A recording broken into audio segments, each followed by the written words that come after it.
Today we will discussing the point sexually reproducing animals shows some peculiarities like the phases, events and the types of the breeders. The first point is the sexually reproducing animals shows the two phases in its lifetime. The first phase called as the juvenile phase and second phase called as the reproducing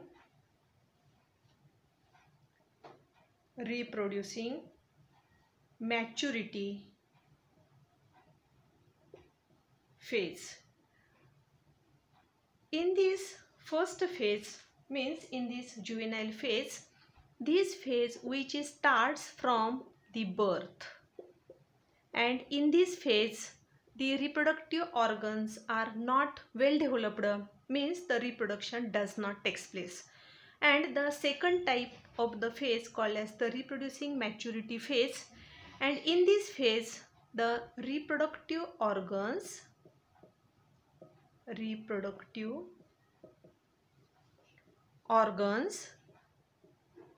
means the testes as well as ovaries, these organs are well developed and which shows the full growth of the physically, means these two phases included in the sexually reproducing animals.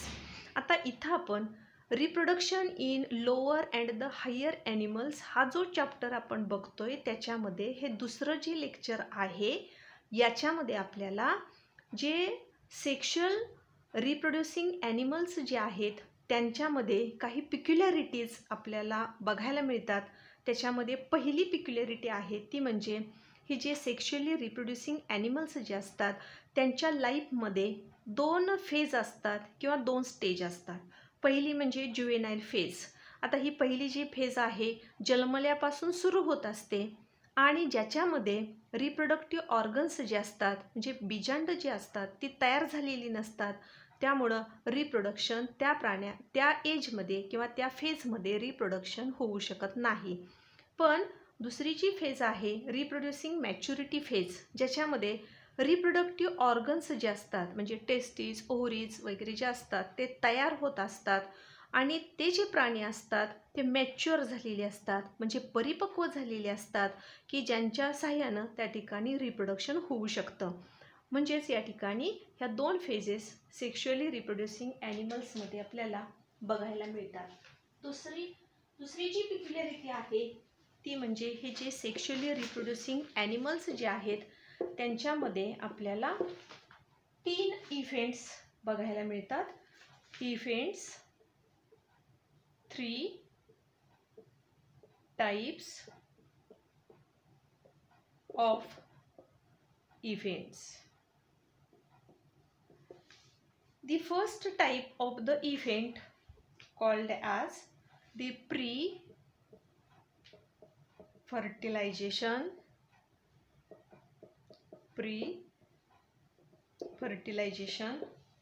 event.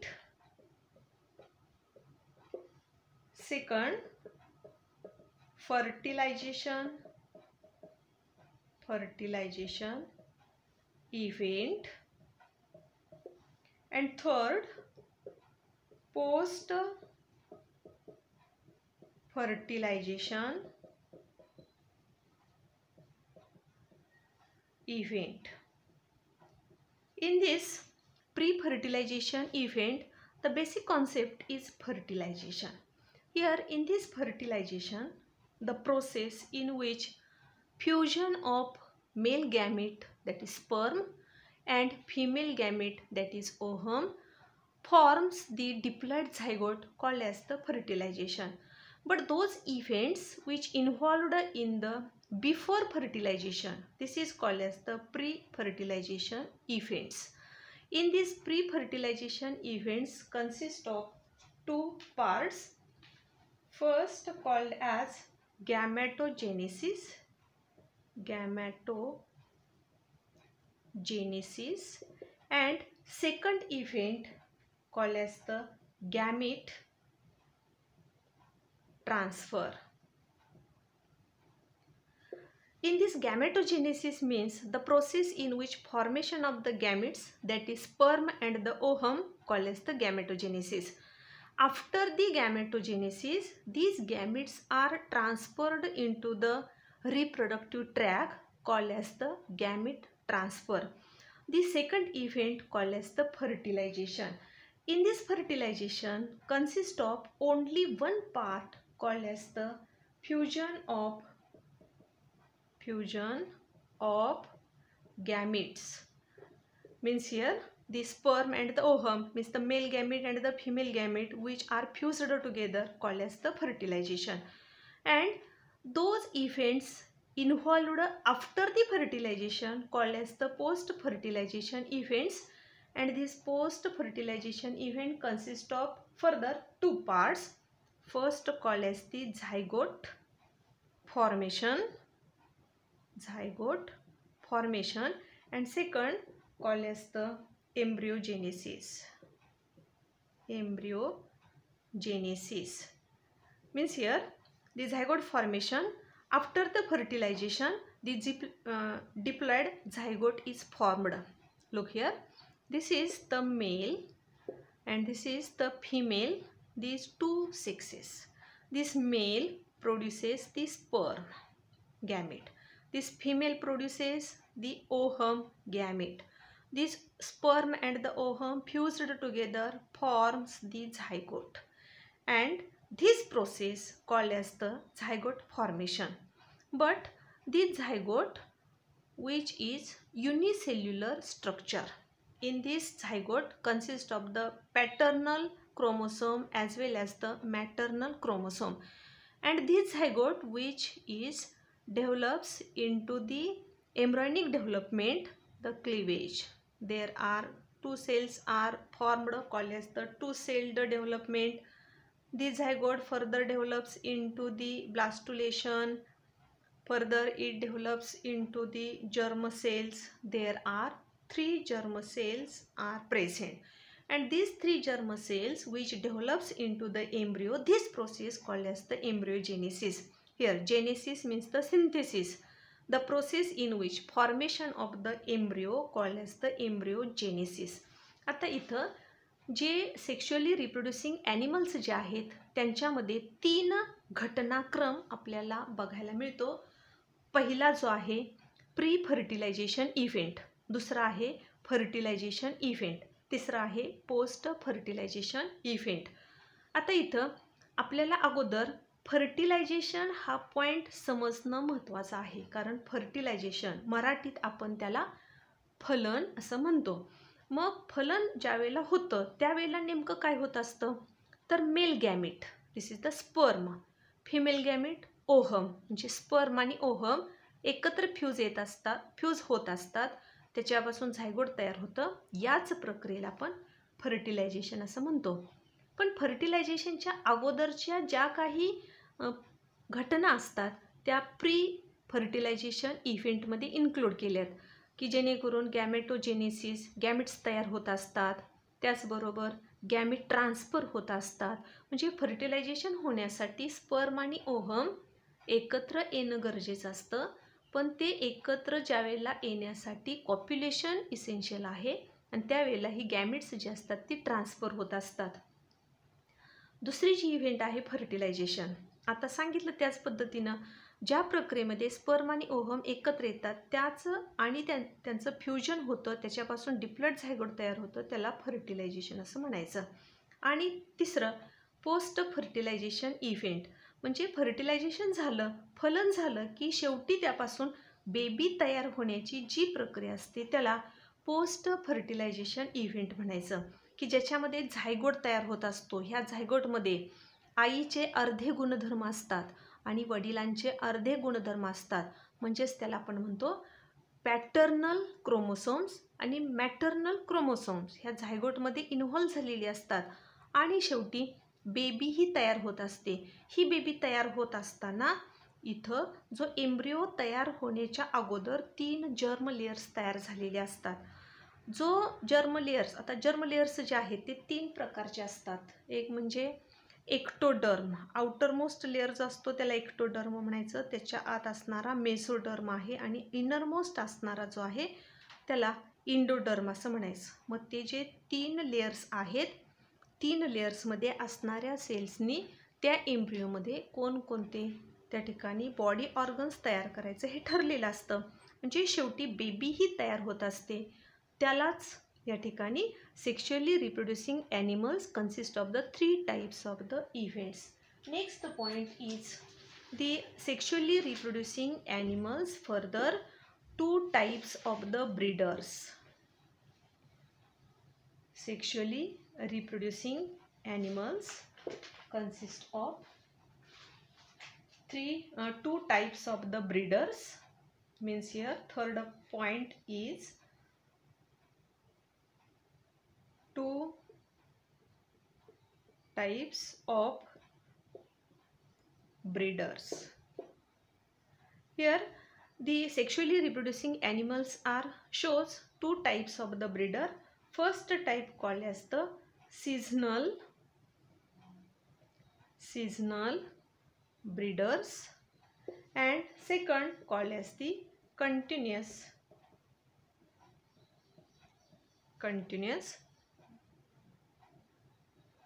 breeders. In these seasonal breeders means those organisms breed in a specific period. This is called as the seasonal breeder. Examples included the sheep, goat and the donkey. These examples included in the seasonal breeders. But in this continuous breeder consist of the examples like human and the apes. These breeds continuously in the whole year. This is called as the continuous breeders. म्हणजेच या ठिकाणी animals जे आहेत, जे sexually reproduction घडवून आणत असतात त्या प्राण्यांच्यामध्ये हे 2 टाईपचे परत ब्रीडर्स आहेत. पहिला जो आहे ज्याला सीझनल ब्रीडर असं म्हणतात, की ज्याच्यामध्ये शेळ्या, मेंढ्या किंवा गाढव यासारखे जे प्राणी असतात त्यांचा एक स्पेसिफिक पिरियड असतो, त्याच्यामध्येच ते ब्रीड होत असतात, म्हणून त्याला सीझनल ब्रीडर म्हणतात.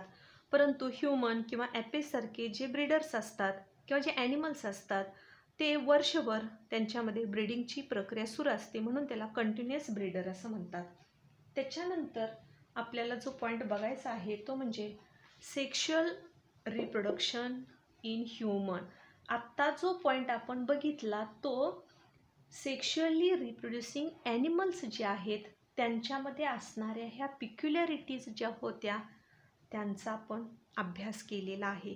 त्याच्यानंतर आपल्याला मुख्य पार्ट बघायचा आहे तो म्हणजे reproduction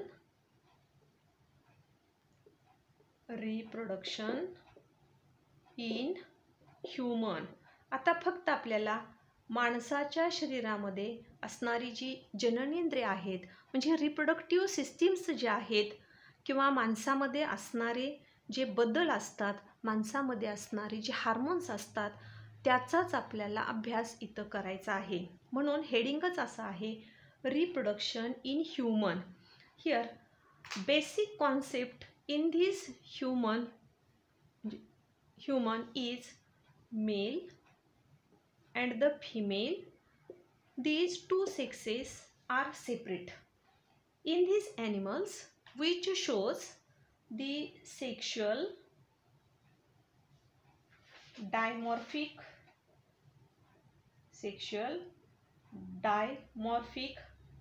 characters. In this human, male shows the some characters which differentiates from the female human. In this male, the sexual dimorphism which shows the first character is the development of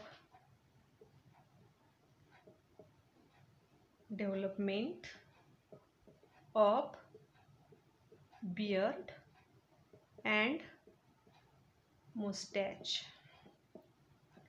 This is the first sexual dimorphic character found in the male. Second character masculine texture. Third character, mammary glands. Mammary glands are not developed.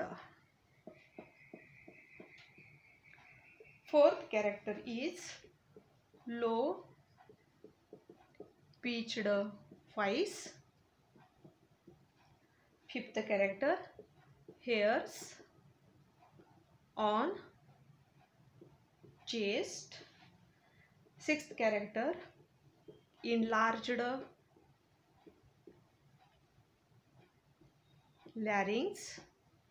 This enlarged larynx is also used the scientific word called as the Adam's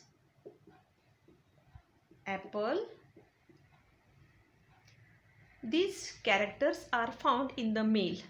In this female, the first characteristic is mammary glands. Mammary glands are developed. Second characteristic,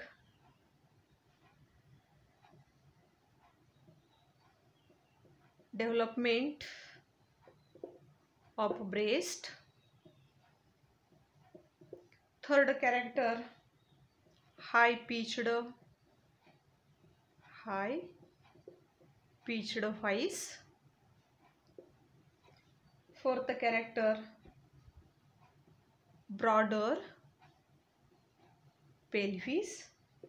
These characters are found in the female and these are appears the externally, so called as the sexual dimorphic characters.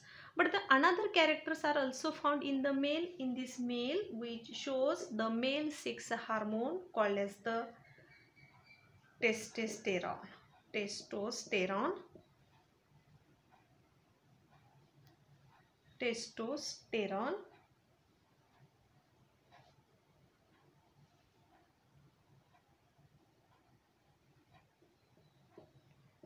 And in this female shows the female secondary hormone called as the estrogen and progesterone. In this female also shows the monthly menstrual cycle is also occur. Menstrual cycle is monthly occurs. These characters are found in the male and the female. This is called as the sexual dimorphic characters.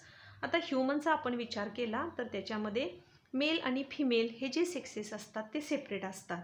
एखादा जर समजा human आपण बघितलेला असेल, माणूस जर बघितला असेल तर तो पुरुषच आहे किंवा स्त्री आहे हे आपण त्याच्या बाहेरच्या एक्सटर्नल कॅरेक्टर्सवरून म्हणजेच त्या ठिकाणी जो लुक त्याचा आहे त्याच्यावरून आपण आयडेंटिफाय करू शकतो.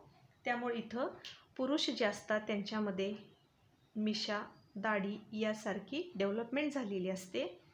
पुरुष जे असतात त्यांच्यामध्ये मसल्स जे असतात, स्नायू जे असतात ते स्ट्रॉंग असतात. त्याचबरोबर स्तनग्रंथी जे असतात त्यांची वाढ झालेली नसते. पुरुषांचा आवाज हा स्त्रियांच्यापेक्षा जरी मोठा असेल, जरी तो घोगरा असेल तरीसुद्धा त्याची इंटेन्सिटी जी असते ती कमी असते, म्हणून लो पिच्ड व्हॉइस. त्याच्यानंतर हेअर्स ऑन द चेस्ट म्हणजे छातीवरती केस असतात. 6वं कॅरेक्टर जे आहे मेलमध्ये ते म्हणजे जे स्वरयंत्र आहे ते खूप मोठं झालेलं असतं आकारानं, त्याला ॲडम्स ॲपल असं म्हणतात. मराठीमध्ये त्याला घाटा असं म्हणतात. पुरुष जे असतात त्यांचा जो मानेचा भाग असतो तिथं तो जो घाटा असतो याचा अर्थ ते लॅरिंग्ज जे आहे ते मोठं आहे. आणि शेवटी आता ही बाहेरून दिसणारी कॅरेक्टर्स आहेत, पण पुरुषांच्यामध्ये जे इंटरनल चेंजेस असतात त्याच्यामध्ये टेस्टोस्टेरॉन नावाचा हार्मोन तयार झालेला असतं. फिमेलचा जर विचार केला तर फिमेल्समध्ये ज्या मॅमरी ग्लँड्स आहेत, स्तनग्रंथी जे असतात त्यांची वाढ झालेली असते. म्हणजेच या ठिकाणी फंक्शन जर बघितलं आपण memory ग्लँडचं, these mammary glands produces the milk after the development of the baby for the nourishment. म्हणजे बाळ जे आहे त्याची वाढ होण्यासाठी जे मिल्क आहे त्याची मिल्क तयार करण्यासाठी मॅमरी ग्लँडचा उपयोग होतो. दुसरं डेव्हलपमेंट ऑफ द ब्रेस्ट. तिसरं हाय पिच्ड व्हॉइस, म्हणजे स्त्रिया ज्या असतात त्यांच्या आवाजाची तीव्रता जी असते ती जास्त असते, त्याला हाय पिच्ड व्हॉइस असं म्हणतात.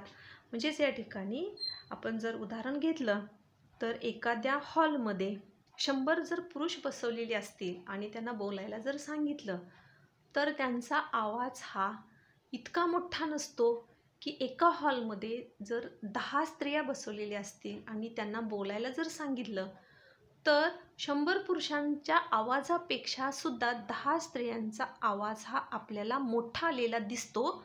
याचा अर्थ हाय पिच्ड व्हॉइस. त्याच्यानंतर स्त्रियांची कंबर जी असते ती मोठी असते म्हणून त्याला ब्रॉडर पेल्व्हिस असं म्हणतात. आता याचं उदाहरण जर घ्यायचं असेल, जर समजा एखाद्या पुरुषानं साडी जर घातलेली असेल तर ती पुरुषानंच साडी घातलेली आहे हे आपण लगेच आयडेंटिफाय करू शकतो, कारण त्याचा पोटाचा घेर हा पुरुषांचा जास्त असतो आणि स्त्रियांचा जो पोटाचा भाग आहे तो लहान असतो, मात्र कमरेचा भाग मोठा असतो म्हणून त्याला ब्रॉडर पेल्व्हिस असं म्हणायचं. स्त्रियांच्या शरीराच्या आत असणारे जे बदल आहेत त्याच्यामध्ये इस्ट्रोजन, प्रोजेस्टेरॉन हे हार्मोन सिक्रेट होत असतात. त्याचबरोबर मेनस्ट्रियल सायकल जी आहे ती त्या ठिकाणी मंथली घडून येत असते. ही जी कॅरेक्टर्स आहेत ती ह्युमनमध्ये असणारे मेल आणि फिमेल यांच्यामधले सेक्शुअल डायमॉर्फिक कॅरेक्टर्स आहेत. त्याच्यानंतर आपण reproduction in human याच्यामध्येच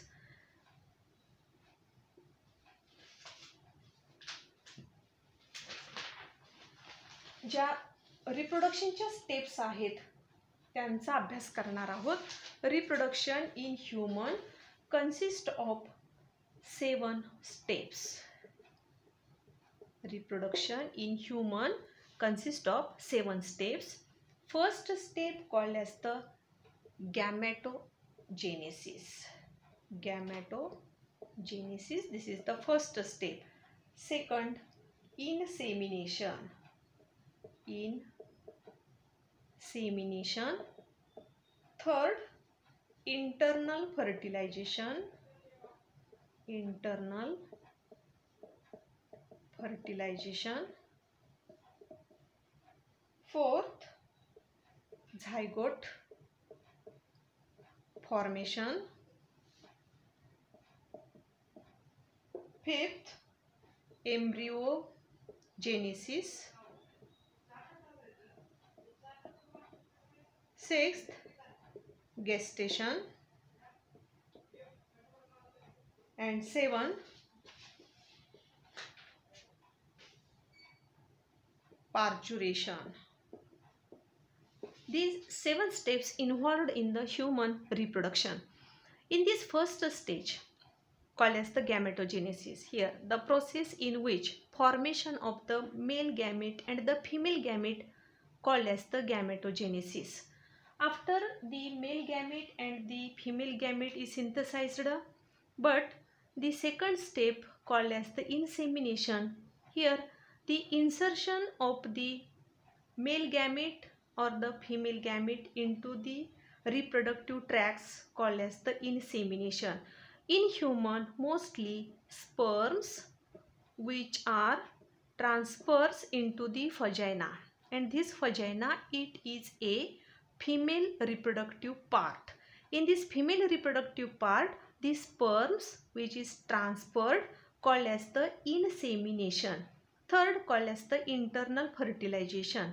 In this human, the fertilization is internal because the sperm which is enters into the female reproductive tract, after reaching near the sperms, after reaching near the ovum, these sperms which enters into the ovum and the fertilization takes place called as the internal fertilization. Means here this is the sperm, this sperm which travels towards the ovum, and this ovum is present in the fallopian tube. Fallopian tube, it is a part of the female reproductive system. This sperm which is travels towards the ovum and the fertilization takes place called as the internal fertilization. But in some organisms. For example, in frog, the ovum which is lies in the water, as well as the male frog, it also lies the sperm in the water, and in this water the sperm and the ovum come together and the fertilization takes place outside the body. This is called as the external fertilization. But in this human, the fertilization is internal, because the sperm which is enters into the female body and fertilization is occur, called as the internal fertilization. After the sperm and the ovum which is fused together and forms the zygote, means here the fourth stage called as the zygote formation, the process in which fusion of the male gamete and the female gamete, this is called as the zygote. And the fifth stage called as the embryogenesis. Here the process in which the single staged zygote is converted into the embryo, this is called as the embryogenesis. The sixth called as the gestation. The some time period is required for the development of the baby, this is called as the gestation. And in human, the gestation period is about 288 days. 288 days requires for the human reproduction. But in this elephant, there requires about the 18 months up to the 22 months for the development. Means the gestation period in this human is very large. And after the fully developed baby which shows the birth, this is called as the parturition. Means the fully developed baby, about the 52 centimeter fully developed baby shows the birth, this is called as the parturition. But in this parturition also consists of the some stages, like the labor pains. After the birth, these steps are included in the parturition. म्हणजेच आता बघा इथं आपण जे बघितलेलं आहे त्याच्यामध्ये की ज्यावेळेला ह्यूमन रिप्रोडक्शन होत असतं त्याच्यामध्ये ह्या बेसिक 7 स्टेप्सचा समावेश होत असतो. पहिली जी स्टेप आहे की ज्याच्यामध्ये गॅमेट्स तयार होत असतात, की ज्याच्यामध्ये गॅमेट्स तयार झाल्यापासून पुढं जी बेबी तयार झालेली आहे तिचा जन्म होईपर्यंत या 7 स्टेपचा समावेश होत असतो. पहिली म्हणजे गॅमेटोजेनेसिस. गॅमेटोजेनेसिस म्हणजे गॅमेट्स तयार होत असतात. आता तुम्हाला सांगितलंच मी की mail gamete sperm, female gamete ohm, ते ज्या प्रक्रियेमध्ये तयार होतं त्याला गॅमेटोजेनेसिस म्हणायचं. नंतर इनसेमिनेशन, गॅमेट्स तयार झाली की सिमेन जे आहे त्या सिमेनमध्ये असणारे जे स्पर्म्स असतात ते स्पर्म फिमेल रिप्रोडक्टिव्ह ट्रॅकमध्ये इन्सर्ट होत असतात, त्याला इनसेमिनेशन असं म्हणायचं. इन म्हणजे आत जाणे, सेमिनेशन म्हणजे सीमेन. कारण इथे एक टर्म आलेली आहे सीमेन. आता सीमेन म्हणजे काय, तर मेल रिप्रोडक्टिव्ह प्रोडक्ट आहे हा, की मराठीमध्ये त्याला वीर्य असं म्हणायचं. आणि हे जी वीर्य आहे त्याच्यामध्ये स्पर्म्स असतात म्हणजे शुक्रपेशी असतात. ह्या शुक्रपेशी ज्यावेळेला फिमेल रिप्रोडक्टिव्ह ट्रॅकमध्ये सोडल्या जातात त्याला इनसेमिनेशन असं म्हणायचं. तिसरं इंटरनल फर्टिलायझेशन. ह्यूमन जो आहे त्या ह्यूमनमध्ये फर्टिलायझेशन हे इंटरनल होत असतं, कारण स्पर्म हे फिमेल रिप्रोडक्टिव्ह ट्रॅकमध्ये जात असतात आणि ते फर्टिलायझेशन शरीराच्या आत होत असतं, म्हणून त्याला इंटरनल फर्टिलायझेशन असं म्हणायचं. मी आता उदाहरणं सांगितली तुम्हाला की ज्याच्यामध्ये फ्रॉग घेतला किंवा फिश घेतला, म्हणजे बेडूक जर घेतला तर बेडकामध्ये जे स्पर्म्स असतात ते पाण्यात सोडले जातात. त्याचबरोबर जे ओहम असतात ते सुद्धा पाण्यात सोडले जातात आणि पाण्यात सोडल्यानंतर शरीराच्या बाहेर त्यांचं फर्टिलायझेशन होत असतं. त्या प्रक्रियेला एक्सटर्नल फर्टिलायझेशन म्हणतात. पण ह्यूमनमध्ये नेहमी इंटरनल फर्टिलायझेशन होत असतं. एकदा स्पर्म आणि ओहम एकत्र आले की त्यांच्यापासून झायगोट हे तयार होत असतं. त्याच्यानंतर झायगोट एकदा तयार झालं की एम्ब्रियो तयार होत असतो, म्हणजे ती बेबी तयार होत असते. आणि ही बेबी तयार होण्यासाठी जवळजवळ 288 दिवसांचा कालावधी लागतो, की ज्याच्यामध्ये त्या बेबीमध्ये म्हणजे हेड तयार झालं, त्या हेडमध्ये ब्रेन तयार झाला पाहिजे, डायजेस्टिव्ह सिस्टीम तयार झाली पाहिजे, सगळे पार्ट जे तयार होत असतात त्याला झायगोट फॉर्मेशन म्हणतात. त्याच्यानंतर एम्ब्रिओ तयार होतो. त्याच्यानंतर गेस्टेशन पिरियड, बाळाची पूर्ण वाढ जर व्हायची असेल तर काही कालावधी लागतो. माणसामध्ये तो 288 एवढा आहे. जर आपण इलेफंटचा विचार केला तर जवळजवळ 18 महिन्यापासून 22 महिने एवढा कालावधी इलेफंटमध्ये लागतो. आणि एकदा बाळाची पूर्ण वाढ झाली, म्हणजे ह्युमनचा जर विचार केला तर 52 सेंटीमीटर लांबीचं जी बेबी आहे त्यानंतर त्या बाळाचा जन्म होत असतो. त्याला पार्च्युरेशन असं म्हणायचं. ह्या 7 स्टेप्स ज्या आहेत त्या ह्युमन रिप्रोडक्शनमध्ये येत असतात. म्हणजे या सर्वाचा अभ्यास आपल्याला या चॅप्टरमध्ये करायचा आहे. इथं सेक्शुअली रिप्रोड्युसिंग ॲनिमल्स आणि रिप्रोडक्शन इन ह्युमन हा पार्ट संपलेला आहे. पुढच्या लेक्चरमध्ये आपण मेल रिप्रोडक्टिव्ह सिस्टीम याचा अभ्यास करणार आहोत.